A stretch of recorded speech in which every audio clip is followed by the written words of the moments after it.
नमस्ते दोस्तों, स्वागत है आप लोगों का हमारी इस दमदार वीडियो में। आज हम लेकर आए हैं आप लोगों के लिए डॉक्टर नेचर वेलनेस की नीम ग्लोई जूस तुलसी युक्त। इसके अनेक बेनिफिट्स हैं जो हम आप लोगों के साथ शेयर करेंगे और आप भी इस जूस को आप रेगुलर हेल्थ में शामिल कीजिए और स्वस्थ रहिए। नीम गिलोय जूस वात पित्त कफ को संतुलित रखती है।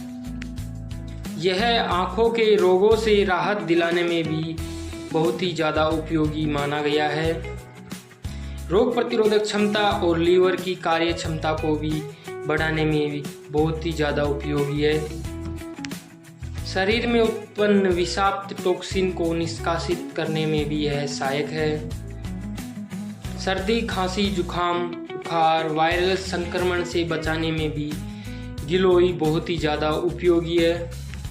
इसी के साथ गिलोय जोड़ों के दर्द में, डायबिटीज, आँखों के रोग, मूत्र रोग, त्वचा संबंधित रोग जिनको स्वस्थ करने में यह बहुत ही ज़्यादा फायदेमंद है।